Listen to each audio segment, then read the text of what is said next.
Take a breath, step outside. Yate, as we say back home, yato. Throwing a little dialect and vernacular there. Thank you all for being with us this evening. Indigenous Ways always likes to acknowledge the traditional owners and country throughout Turtle Island and loves to pay respect to our elders as well as our present and past future carriers of the stories. We want to take this time to acknowledge traditional owners and ancestors of these lands we reside on in Santa Fe, New Mexico, the Pueblo people, and wherever you're beaming in from, we'd like to acknowledge your traditional owners, ancestors, and caretakers of the land. It's going to leave a really nice, gentle footprint for the future generations, the unborns.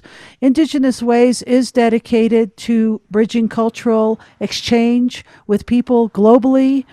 Our goal is to all walk together, nobody in front, nobody behind, nobody above, nobody below. We are all equal, five-fingered people. We all bleed red blood, the same as the salt water of Mother Earth, which we are a part of. Indigenous Ways started in April 2020 of last year, so we could stay connected. And this has actually turned into an amazing platform to have people come and support people all over the globe that want some kind of indigenous connection if they belong to the indigenous, LGBTQIA, deaf, hard of hearing, different sectors of the Caucasian people, all kinds of indigenous people. People all over the world globally are able to come in. So we have our Wednesday evening wisdom circles at 6 o'clock. Once a month, the third Saturday, we have our concert series. Kate Groves is from Michigan, and I met Kate Groves in Santa Fe when she worked at the New Mexico School for the Deaf. She was a teacher for middle school, and she was very supportive and influential to the Indigenous students and was a strong silent council sponsor. And that's where I met her. And as we got to know each other, Kate filled out an application for a Fulbright scholarship program in Rome, Italy. And she just did it just to do it. She got it. And the big conundrum, oh my gosh, should I go to Europe and leave my comfort zone and go to this new place where I know nobody and do this thing called a PhD program? Upon much contemplation, Kate decided to follow her dream and take the big plunge into the great unknown, over the waters, into the lands of Europe. And fear or not, Kate went. Kate is now living in Holland, and she is a spectacular, unbelievable human being that I compare to the fearlessness of Elena here, because Elena did the same thing when she flew out of Australia with a one-way ticket here to America. So, Kate, we're so grateful for you zooming in this evening from Holland. Of course, it's 2 o'clock a.m. where you're zooming in from. Thank you for being with us. Everybody, let's give it up for Kate Groves. Woohoo! So, Kate, thank you for being with us. The first question I want to ask you is, can you talk about your PhD studies and why you chose to pursue your education in Europe?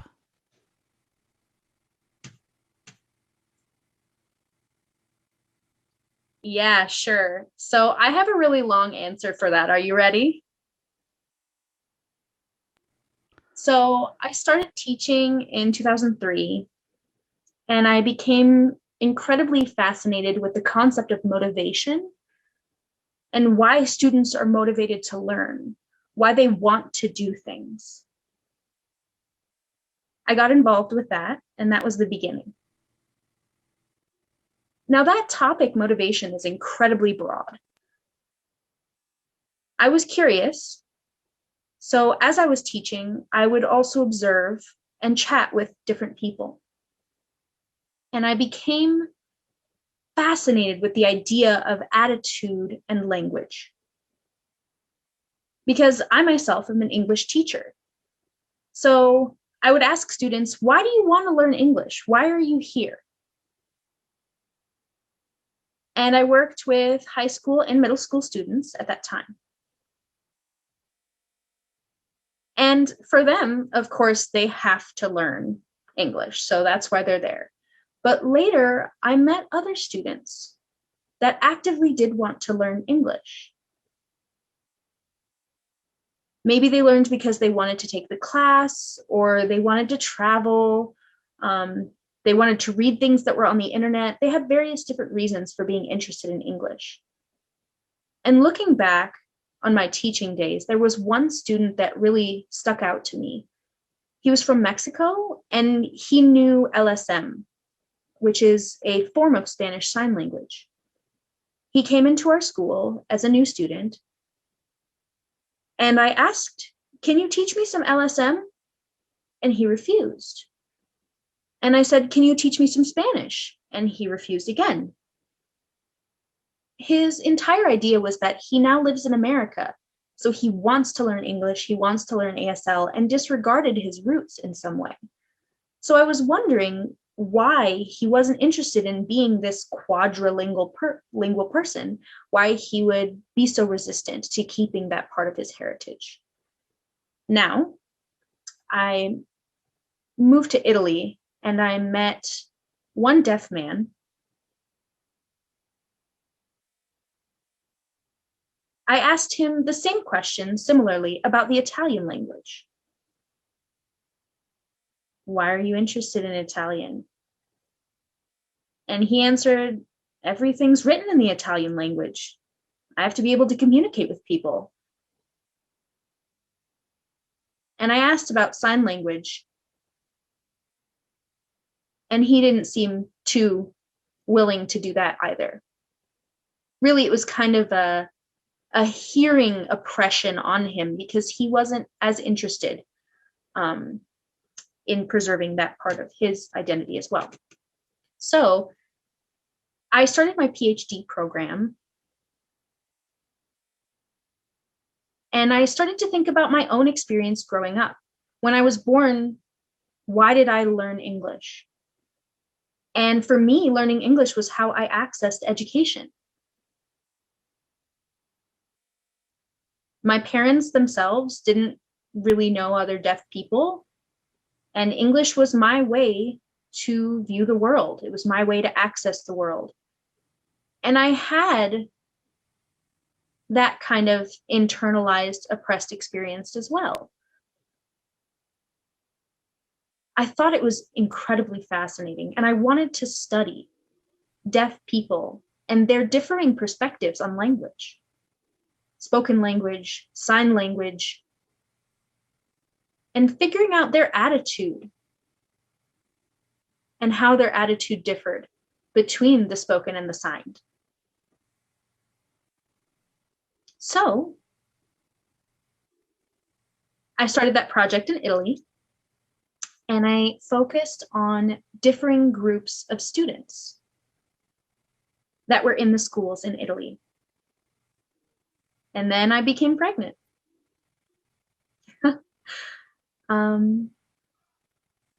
My husband was living in a different country at the time. One of us was living in Holland, the other was living in Italy, and, I decided to move to Holland. So I put my PhD on hold. Moving forward, I had my first kid, and I missed my project. I missed my research. I met one woman, which really, this is kind of a long story, but I met her while I was doing my first PhD program. I met her in London. And I needed a place to stay at the time. Her family offered to have me stay at their house. And the family was an American family that had moved there so that she could pursue a PhD at a university in the UK. So she asked me, what project are you doing? And I said, I'm really on hold right now. I'm looking for somewhere, a university that I can begin my research again. And she suggested that I would try her university. She said that she would sponsor me or support me through that process. And so I applied and was accepted. She knew several ASL interpreters and knew how to get access for that program, and that was incredibly helpful. There was one thing that happened. At the time, I had a professor named Robin who told me that I needed to improve in several areas, and she really kicked my butt. She said, you need to do this, this, this, this, this. And I said, thank you. I really, really needed that. So I needed that kick in the butt. And the process was slow going.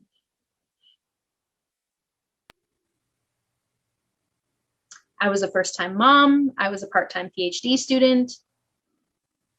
It was a lot to juggle at once. So part of your question was why I decided to do a PhD in Europe. And really, I decided to do a PhD in Europe because I'm here.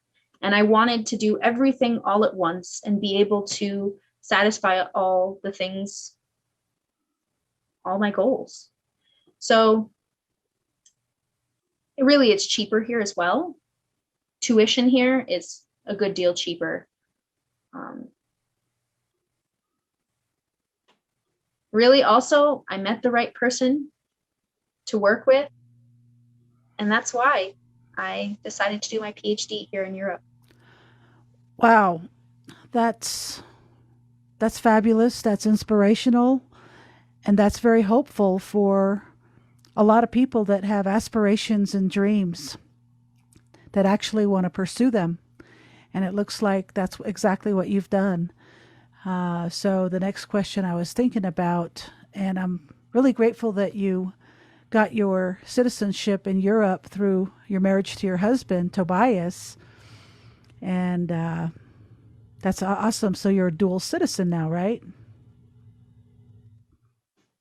That's so cool. Yes. Okay, so can you talk about mainstream education and deaf education to help people understand what those two worlds look like and the differences and maybe even similarities?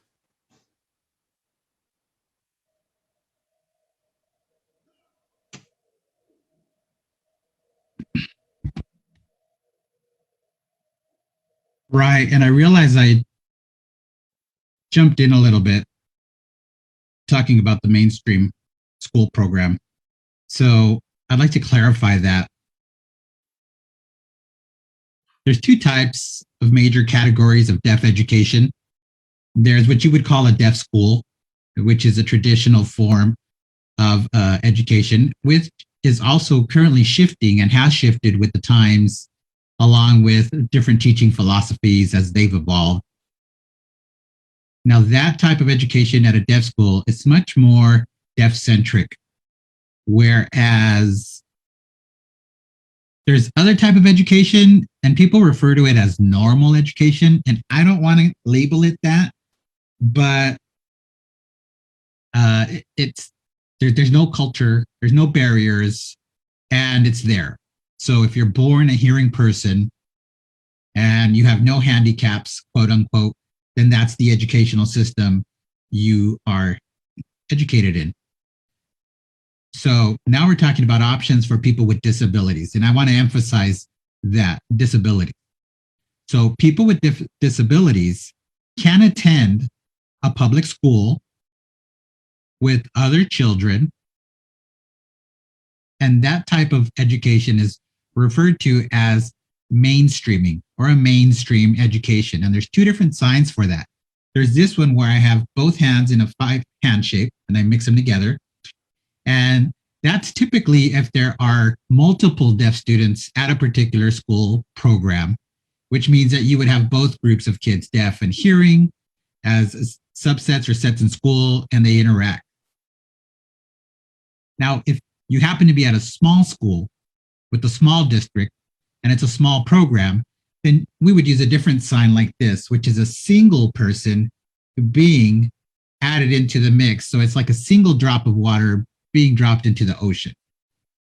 And that sign highlights that singularity. So in a robust mainstream education versus a deaf education, I'd say that there are all sorts of variety at schools. So, and actually, let's put the mainstream program on hold and let's focus on the deaf school type of program. The philosophy of a deaf school is really going to depend on the culture at the school.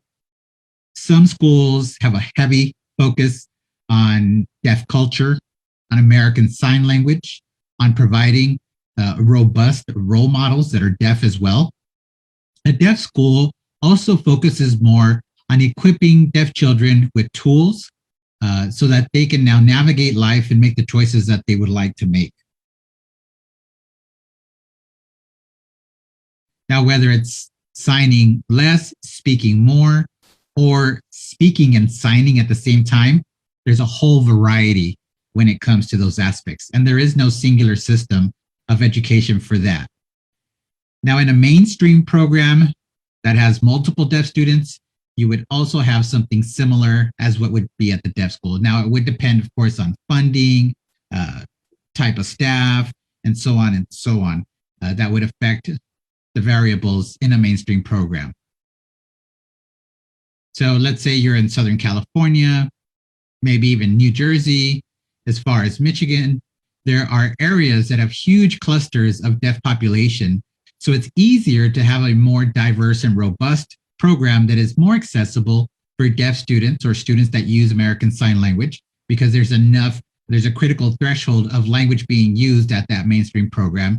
And at times, there are also other options for extracurricular activities and participation at those programs as well. So there are two sides to the coin in education. And I forgot to mention that my PhD program focuses on a robust, multiple completed mainstream program. Because this is not an issue that is going away.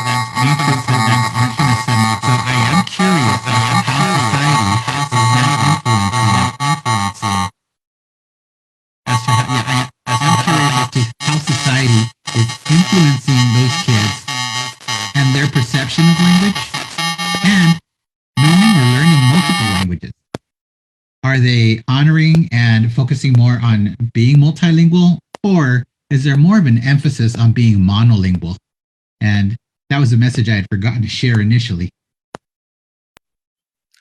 Oh, okay. Yes, absolutely. Did I respond to your question? Yes, absolutely. Thank you very much for that, Kate. And so I know I didn't go into this. Tell us about your childhood and your upbringing and who you are and your background. I did a little bit of that because I know you and I consider you to be one of my dearest friends, for sure. So, and I also know that with our questions, they'll all kind of weave into some of all of that people might be interested in knowing about you and who you are and how you became everything. So my next question is, how do language skills relate to your identity and how do they not?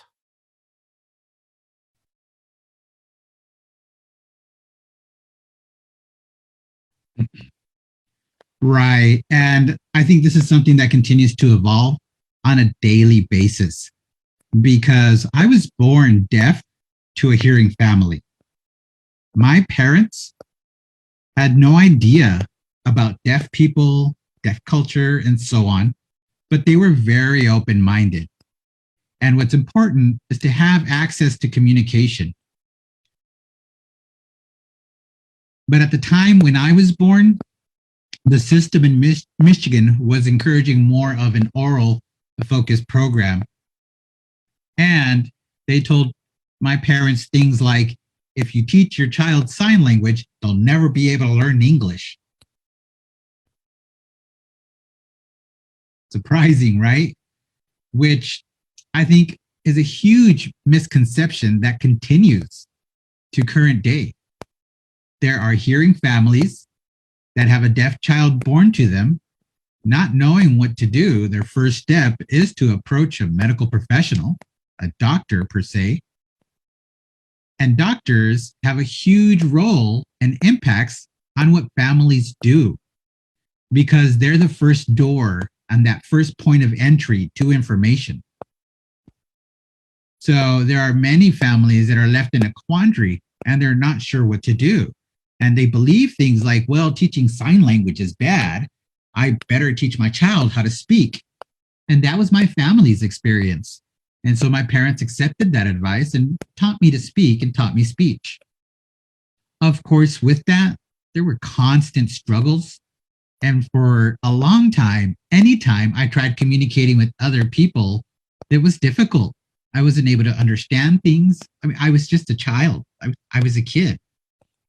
So you can just imagine when a child doesn't know how to communicate, that could lead to very frustrating experiences. But with time, better said, once I gained some literacy, then I really started picking up because I didn't have to focus so much on people's mouths or lips. If I didn't understand someone, I'd pick up a book so I could understand about it. Nowadays, socializing with people who don't speak sign language, and in those difficult moments where I read lips, after a while, I need a pause. And I tell people, okay, it's time to stop talking. I need to read a book. I need to find captions. My eyes need to focus on reading something. And that's what happens, right? Because they've had enough. They're tired of trying to read lips. So I have that weird connection with English because English is more of my first language. I love reading. I love writing, but speaking, not so much. I can speak well and my speech sounds fine. But the problem is when people hear that, they say, oh, she could speak fine. She's not deaf. She's great. And then they respond to me also with spoken language. And then I have to ask them to pause. And then the frustration and aggravation starts settling in. And so it's a love and hate relationship with English. But I should say that English is my way of accessing the wider world around me.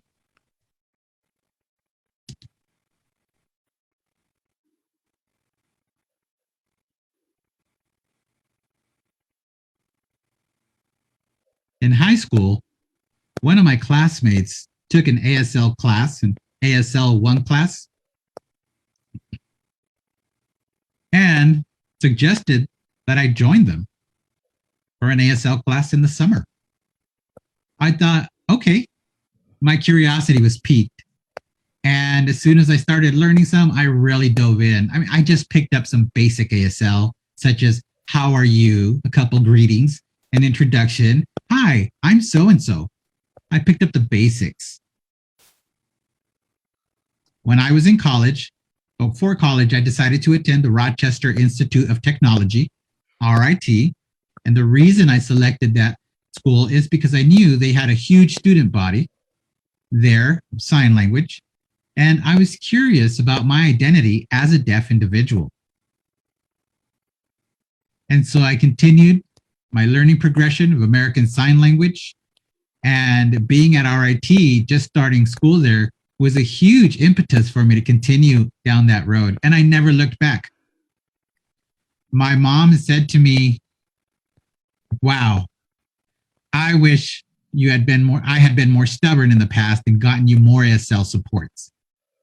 And I told mom that that's fine. That's an old story. And I am who I am now. And we've come to terms with that. And I'll say the same thing I said initially. My English literacy skills are fine. But when I started learning ASL, I completely understood what it meant to communicate, to actually communicate dreams, my dreams, to communicate my personal expressions. And I was able to do that because ASL, American Sign Language, gave me the freedom to open up. And now myself as a mother, looking back, at myself as a kid, as a deaf child, what was lacking was communication from the beginning.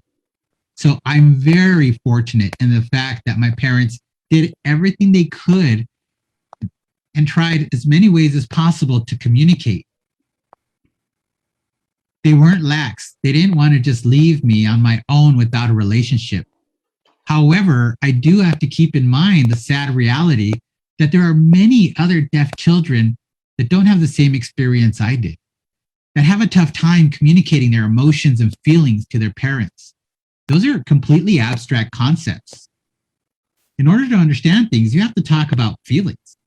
And if you can't talk about feelings, you can't understand things. So it's back to the chicken or the egg conundrum, right? So a child that struggles with communication has constant frustration, really.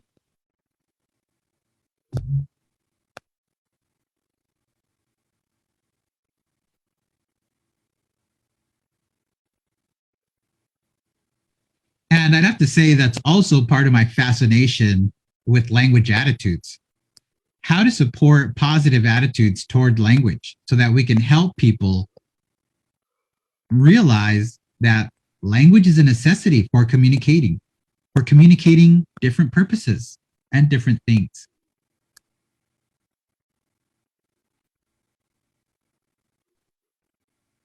Now, when I moved to Europe,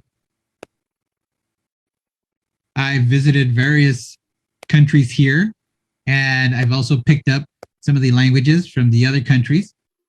And I do mean spoken languages via reading, and also some signs. There are some foreign signs that I'm pretty adept at. Like, for example, the Italian sign language. I can sign it as well as read and write it. And so I still find myself picking up books in Italian and reading so that I can continue my comprehension. And I sign here and there in Italian sign language. And this is how you sign Italian sign language. That way, I'm not fluent in Italian sign language, but I can have communication. I have access to other people, and I have access to information with the amount of communication I have. When I moved here to Holland, the Dutch culture, I'd say, is very international. We have travelers from around the world. We have people that live here that are from around the world, from different parts of the world. We have people here for study programs. We have a lot of Dutch people that are highly traveled themselves for either work or studies, and they travel quite a bit. And English is an extremely common language here. You can meet an old Dutch man on this road and they'll know English and we can interact. And actually, the amount of people who speak Dutch is reducing. Dutch Sign Language is also reducing. I actually live in a small town. I moved here and I became a mother. So I have even less access to the deaf community around me. So my interactions are very minimized. And I've tried focusing on Dutch Sign Language, but I do have a weird relationship with it because I love the country. I love the Netherlands here. It's a very supportive, very great place to raise children. But I myself am not fluent in Dutch or Dutch Sign Language, which makes me feel less a part of the country. And my attitude has nothing to do with how other people perceive me either. Wow. Wow. Very rich experiences for sure and well traveled. Thank you for sharing that. So, going on to the next question. Where I come from, there's a lot of ESL students, students that learn English as a second language. So, I grew up hearing the term broken English. So, as a teacher, can you talk about the label broken English? And can you talk about mother tongue, or also known as first language and culture? And how does this affect children and families in deaf and hard of hearing cultures?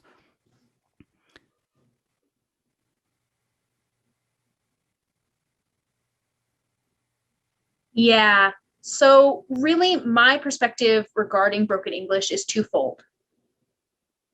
On one hand, broken English really means that that person obviously has another first language or another native language, a mother tongue, as you would say.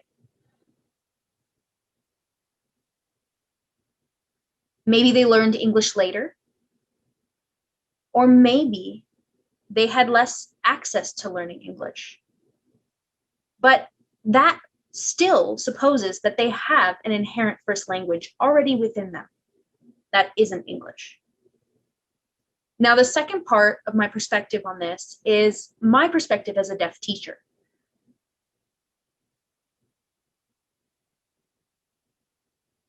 I've worked extensively with kids that don't have full access to sign language.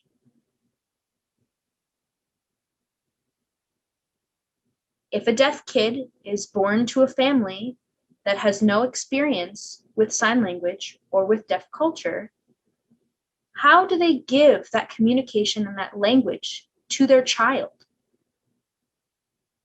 And that can cause the kids to not have the ability to have full access to their native language. And they don't have language acquisition.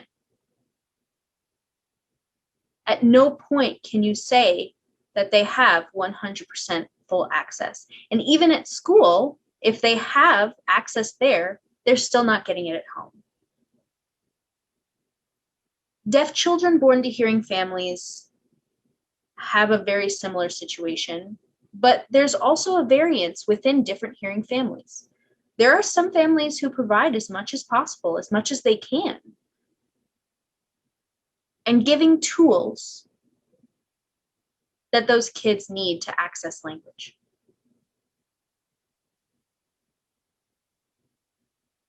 Now let's talk about emotions, because I've mentioned emotions before, and emotions are really an abstract concept.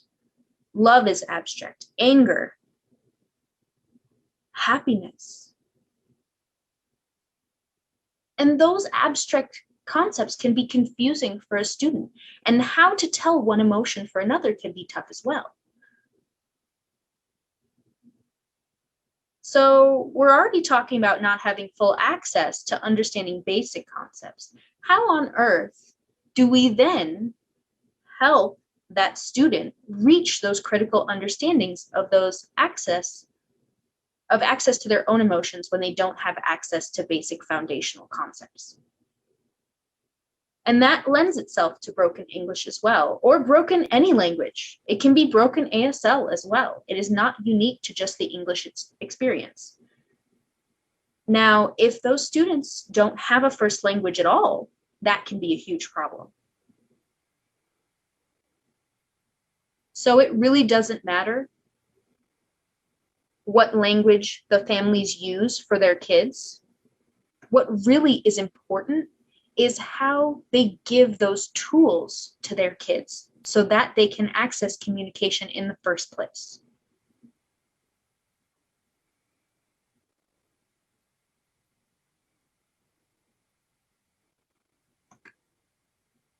So it's important to also gauge a kid's response to communication and to be able to work with them in the most effective way possible. Unfortunately, in the United States, English is really treated as the gold standard. It's the most important language. And we have to realize that there are many other languages in the United States other than English. English is a common language, but it's unfortunately become accepted that English is the key to everything else. And I don't necessarily agree with that, which is funny because living outside of a English-speaking country, I'm exposed to different languages all the time. And many people view learning other languages as being successful. You have more opportunities, more access. It's completely different to how we view the United States, where only learning one language is what makes you successful.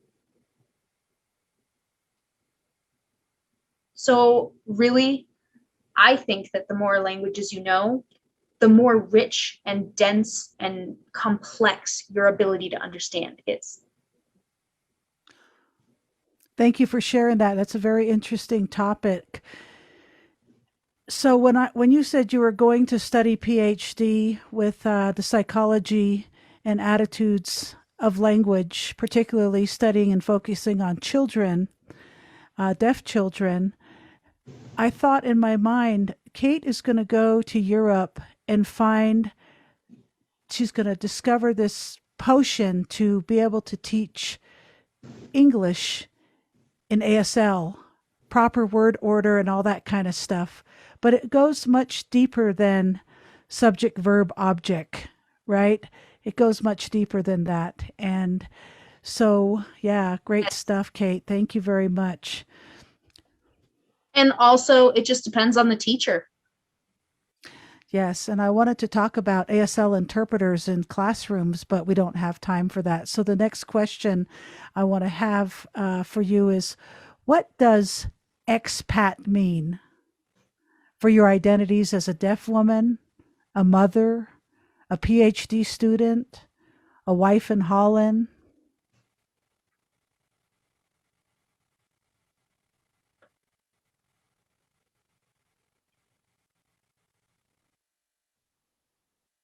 So you're asking me about what expat means, and I'm sitting and thinking hard about what my response is going to be here, because really, I was born and raised within the United States, and I have my roots in that country. Really, it's hard for me to call myself an expat, because my perspective is not that I've left or abandoned anything. I have roots in many different places. I have homes in many different places. It's more complex than that. Now in Italy, I have a home there with my friends, and I used to live with those friends. So of course, I can fly there anytime I want. You know, I know where to go for coffee. I don't feel any fear when I'm traveling. That's kind of my perception. Or London, if we're talking about London, I can walk around London, find friends. I know where there are some good places to sit and people watch. So for me, you know, expat means kind of you don't have a home, whereas I think it means I have many homes.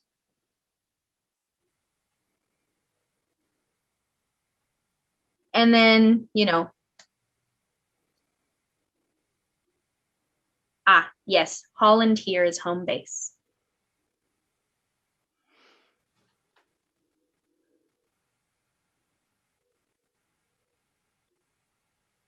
So my roots, I dug deep everywhere I went. I have many different places that I call home. My roots are spread wide. Now, Delft, I use this sign here, is a small town. And it's a very international country because many people come here to study at this university. And there's a lot of international businesses and companies that work out of this particular area. You know, there'll be a business with one Dutch person and one Japanese person working alongside one another. And me, myself, as an American, I consider myself a Dutch American. There are many like me as well. Many people internationally will come to Holland, come to Delft, and then be able to commingle internationally as well, make friends with each other, make connections. And for me, as a deaf woman, having my own language, it's not difficult to communicate because it's so international. So if my hearing friends don't know about deafness, it's easy for me to bridge that gap and think about it internationally. So there was another thing you asked about, my kids and having that role as an expat, that identity. Living, working, playing, all in this place, I feel like my kids have an incredibly rich experience. And I've instilled in them great values of appreciation for diversity. And they have incredibly open minds.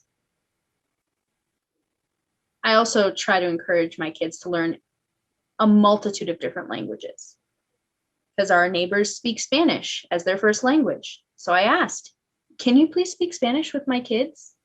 And the neighbor comes over and will teach some words, speak in Spanish. And I just think that's wonderful. And I try to encourage that as much as possible.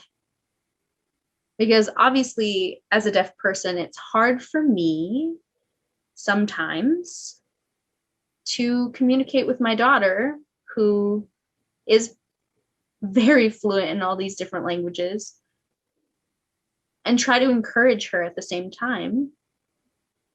Because Dutch is her first language. And as I talked about, Dutch and I have a complicated relationship.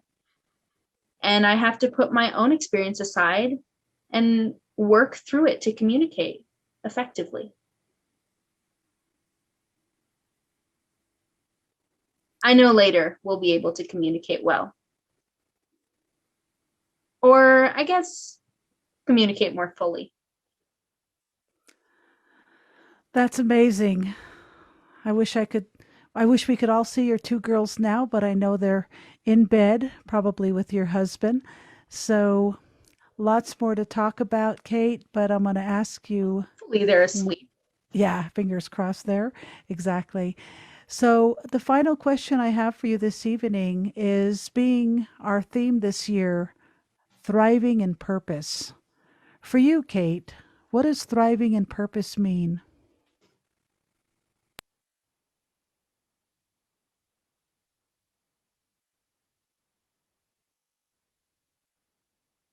All right. And I really have thought through my answer here.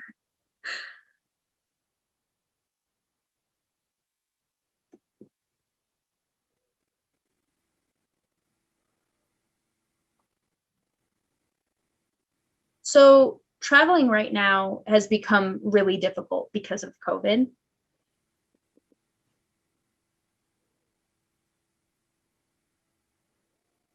So I'm staying here and kind of watching the climate, and I've accepted that. And I appreciate that. And I'm appreciating living in the moment. And as far as purpose, I'm thinking, I'm here now. What do I do? What do I do with myself? What do I do with the people around me? And try to find something that fits me and matches the here and now as well, and the future. Wow. Amazing. Well, we can't thank you so much, Kate, for all those beautiful conversations we're able to have this evening in depth. And hopefully people out there are going to get a lot from it, as this will be archived into our library. But we can't let the evening go without taking a beautiful look at Miss Elena. Thank you so much for that, Kate. If you're in our Zoom, we're going to invite you very soon, after we've just done this little commercial break, to come in and think about these incredible words of wisdom that Kate has shared and have a discussion around it, or just say hi. But thank you all for being with us. And if you're in our social media, thank you. Or if you're watching the recordings of this, we appreciate your time, essence, and energy and being with us. So just wanted to tell you what's going on next week. Next week in the Wisdom Circle, same time, same channel, same place. We have the beautiful Mali Shabala. She is Dene, Navajo, and she is an extraordinary journalist, bringing information to the Dene people and the words and news, keeping everyone current with what's happening on Mother Earth. And so come and join us and hear this amazing woman. If this is your first time in the Indigenous Ways space, thank you so much for blessing us. We have over 80 presenters in our archives. You can find them in our IndigenousWays.org website. And in the next 48 hours, beautiful Kate's archive will also be available there on our website. All our events are free, there's no cost, and all of our events have ASL interpreters because we want to have access available for all.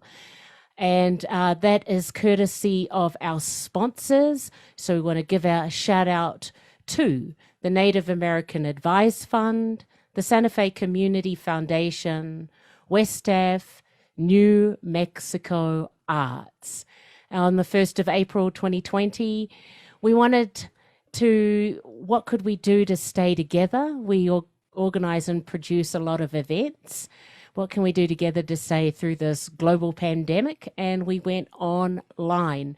So every Wednesday we have the Wisdom Circle where we are now, 6 o'clock Mountain Standard Time, and the third Saturday of each month at 3 p.m. Mountain Standard Time, we have the concert series.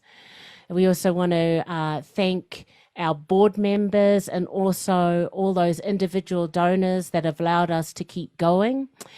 And also, if you want to find out, you can also go to our website, IndigenousWays.org, and there you can sign up for the newsletter. What we've been doing since the end of May, we've been doing relief runs. This is made possible because of all of you. It takes a village to raise a baby. So we've been able to do 9 runs. We are going again next weekend or next week, the 18th and 19th. So we'll be going to McKinley County here in New Mexico and also up to Black Mountain on the Navajo Nation. Thus far, we've raised, since starting this, over $75,000 to make all of these possible. We're very thrilled because we have all these incredible people who are making this possible. This will be our first run with the deaf and hard of hearing community, thanks to Dennis Long and also Arletta Toland, who is here. So we're grateful for them. And also Crystal, who is making that possible. If you want to be involved or help in any way, we've got dog food, water, mask, hand sanitizer, and loo paper. But we're taking something like 5 trucks up there.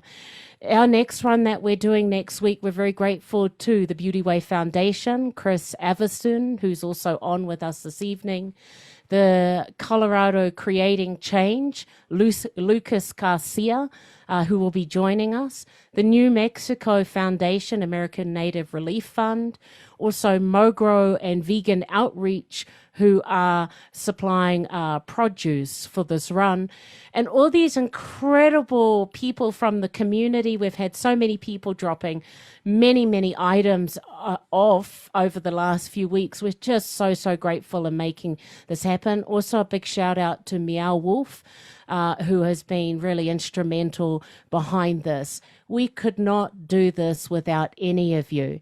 And if you want to help, you can go to our website and the donate and help in any way you can. Now it's that wonderful, incredible time. If you are in the Zoom and you want to come and join us and say hi, or discussion with some of the things that have been sparked. It's the time to turn on your video cameras. And if you are in any of our social media pages, please feel free to put a comment on the chat box there, and we can share that. Hey, Chris and Arletta. Everybody, this is Chris Casus, Beauty Way Foundation. He's with Arletta right now in Lukachukai, LUK. He brought her a bunch of dog food and wood and got her some water. So Chris is helping her get her electricity all tuned in. So good to see you, Chris, brother, little brother. And hi, Arletta. Good to see you, Christina Bueno, CB. Oh my God, Crystal, our sister from Farmington. We're meeting her next week in Shiprock. She's going to be delivering boxes to a lot of deaf families. Julie Stewart, nice to see you. And Denise Renee, and of course, our sister Missy, also known as Michelle. Good to see you all.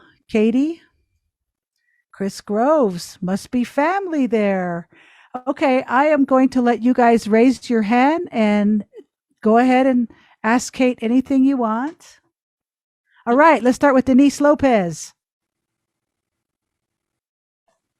Okay, so I can sign, but I'm not going to sign.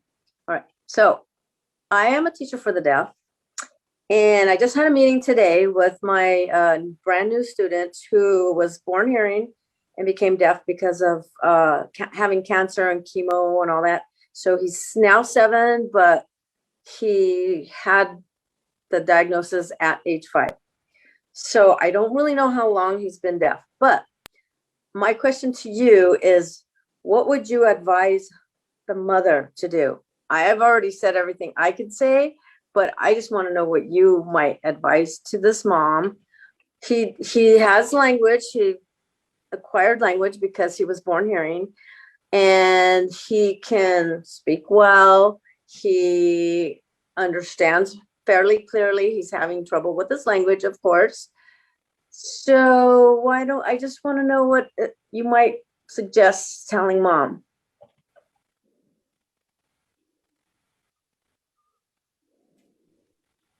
First of all, Denise, let me say, wow, dealing with health issues is really tough. So I want to applaud that child for working through that and moving on, right? Just having deafness as an issue is less of a concern than the other issues.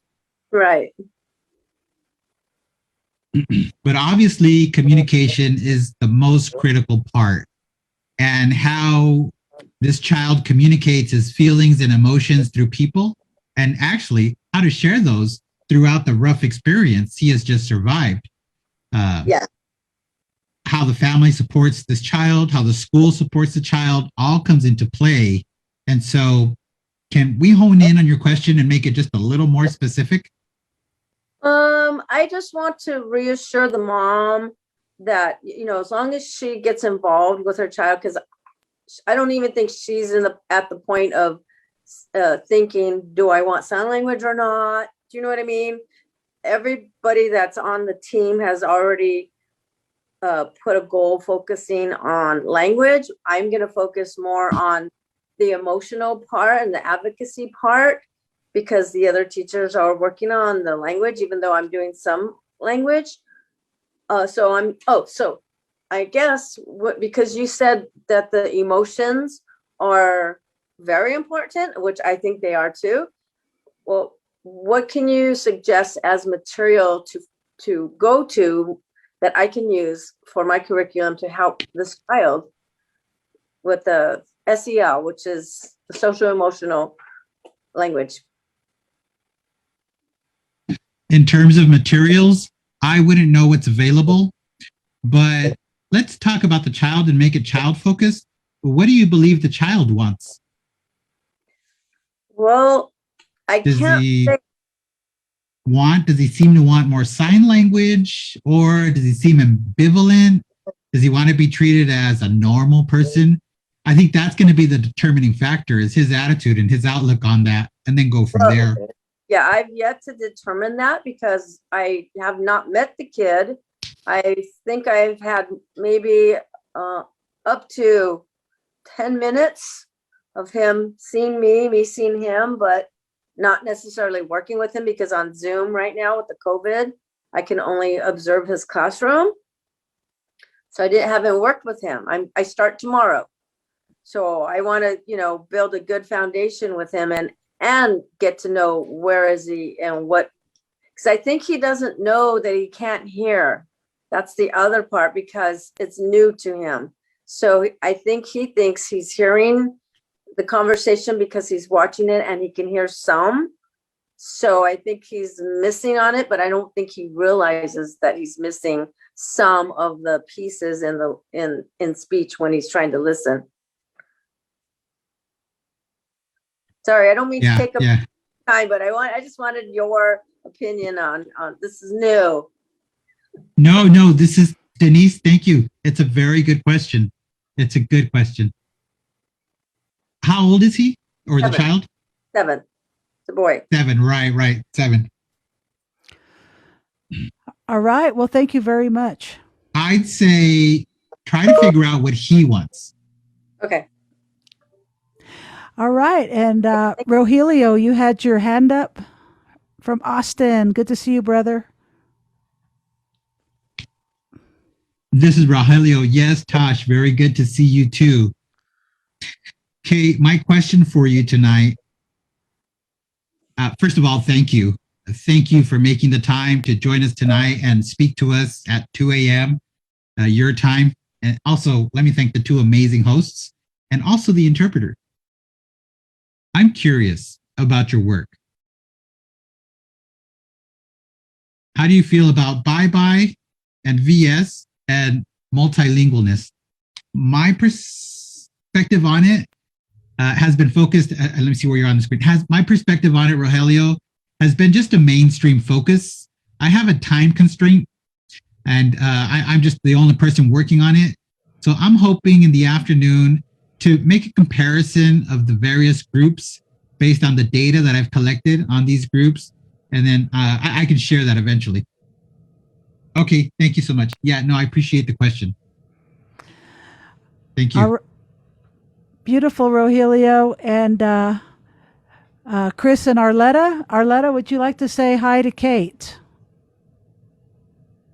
Okay, it looks like Arletta. Hi, Arletta. Do you want to say hi to Kate? Arletta here waving hello.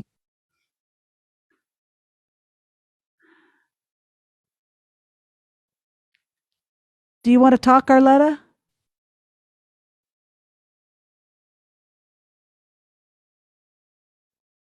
This is Arletta. Oh, yes.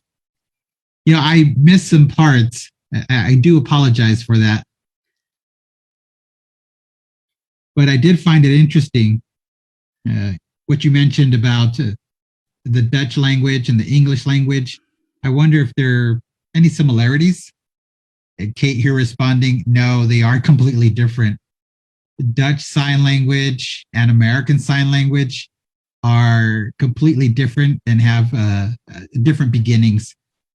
Some signs, I'd say a few are similar.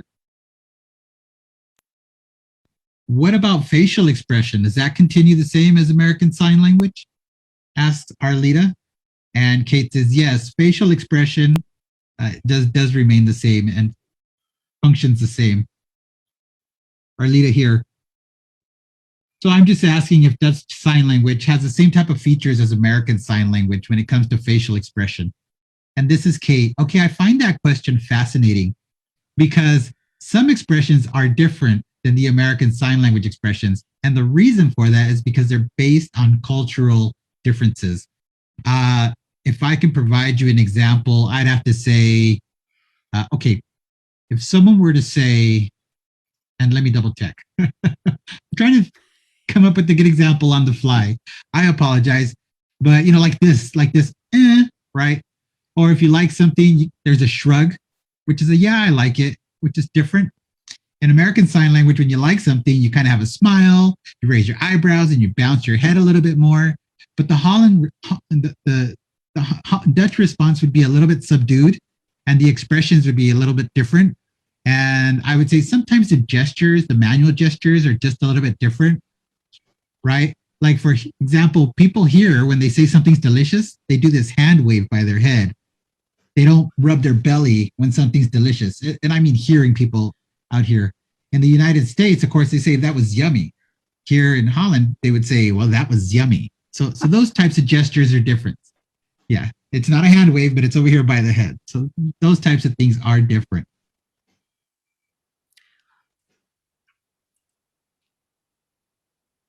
Arlita says, I remember spending time with you. Do you remember that? We went fishing together. Boy, you've changed. Of course, it's probably because you're a mother now. I'm glad to see you, and I'm glad you're doing well. Thank you so much, Arletta. It's so good to see you, zooming in from the reservation. And I see your Chris Grow. Oh, I see Lorene Demeft. Lorene, go for it.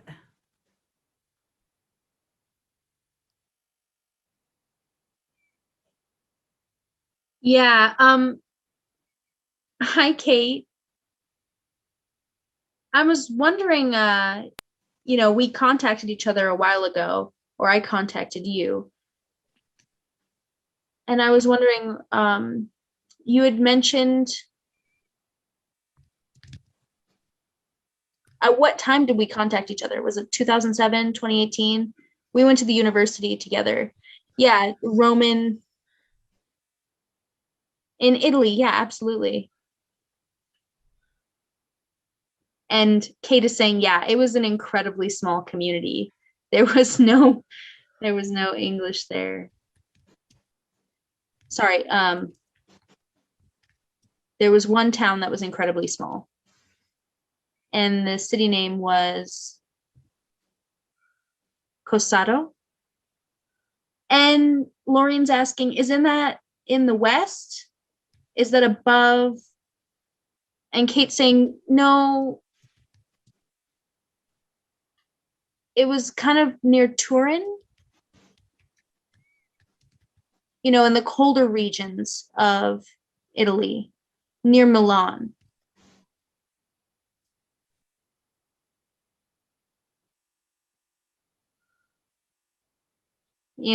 At the time when they were discouraging sign language.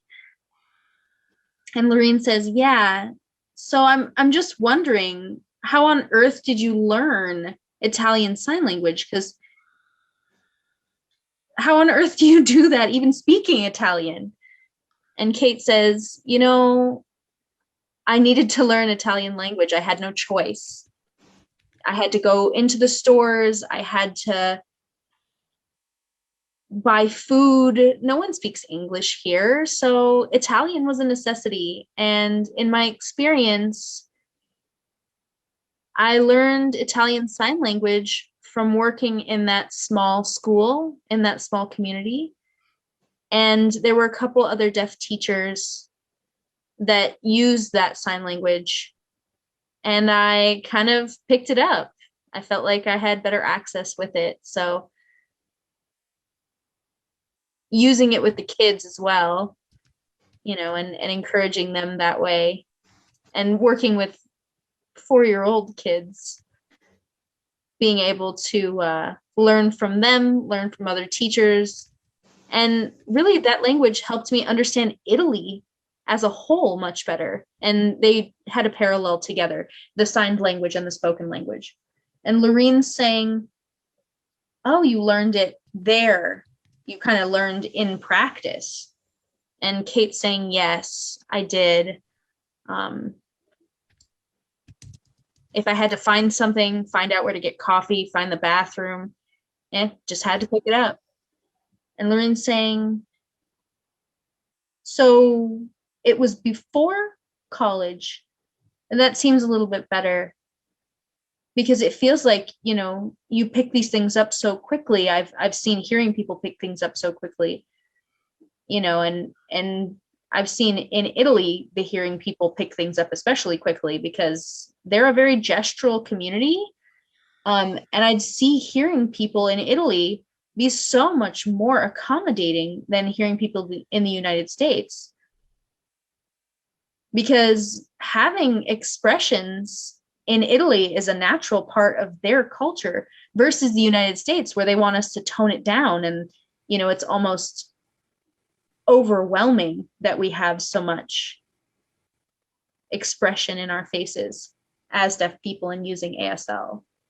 And I feel like learning ASL in the United States, they learn to become more expressive, but in Italy, it's already there. And I'm just amazed by you and everything that you've done. And Kate's saying, well, it's been nice because people I don't know at all are still so willing to help me. And they'll start to speak to me and I'll just say, hey, I'm deaf. And they're still just so accommodating. No one avoids me. Nothing is negative in that instance. It's just so welcoming. Lorraine saying, how did you decide what was your experience to teach in Italy? How did you pick Italy to go teach? And Kate says, it happened that way. The opportunity came up and I dove in head first. I took it. I was incredibly curious, really, is the root of that. Lorraine's saying, your story was just amazing. Talking about that friend who offered the program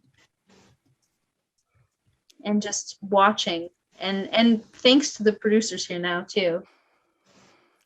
Thank you so much, Lorraine. Thank you so much for joining us.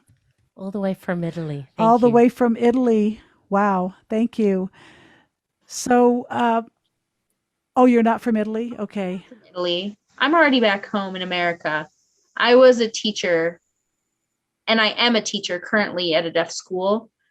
Kate and I just have the same experience. We have very similar experiences going to Italy. So I just wanted to pick her brain a little bit.